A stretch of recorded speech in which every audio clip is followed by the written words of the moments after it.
Hi guys! Christian Pits na naman. As usual, mag-open na naman tayo ng box galing online shop. Isa pala itong milk frother and ang brand niya is Miruko. So, gaya ng dati, titingnan lang natin yung material na ginamit kung okay siya or papasa ba sa quality natin. So let's start and let's do this, guys.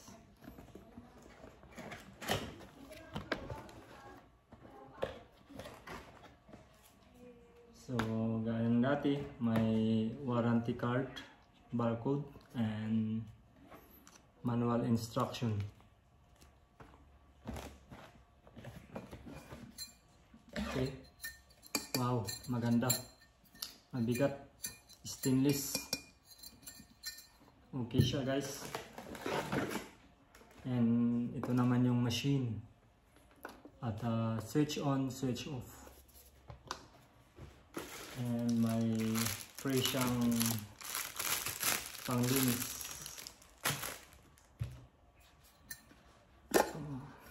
Okay, transparent yung takip niya and okay naman, maganda, makapal, and may gasket din siya para hindi siya maglilik if ever mag-overflow.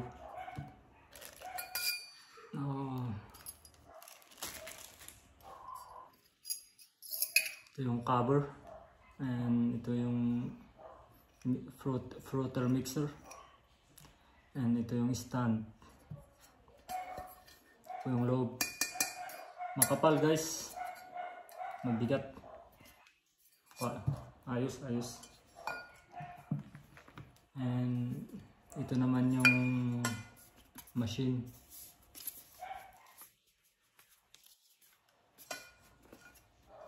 Okay.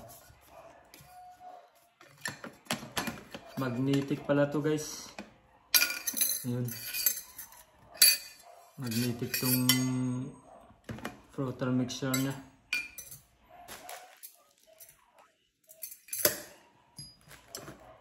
Ayun. Hindi siya natatanggal. At ito naman yung takip. Try lang natin, guys, kung mag-uun.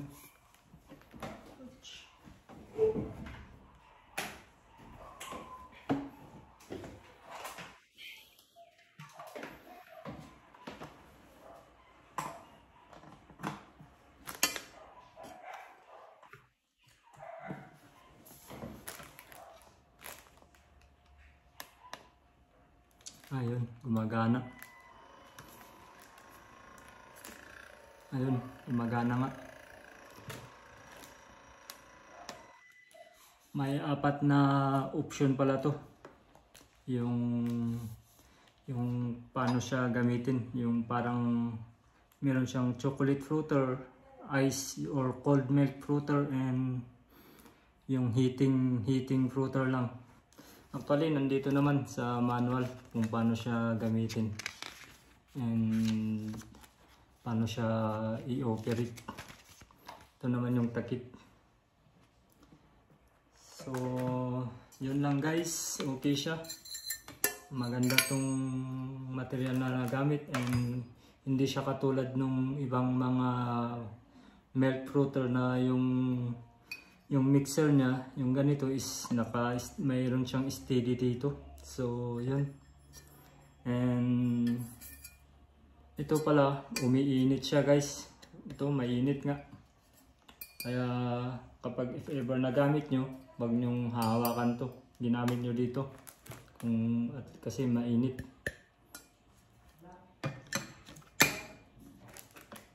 Yun. Yung takip and yun.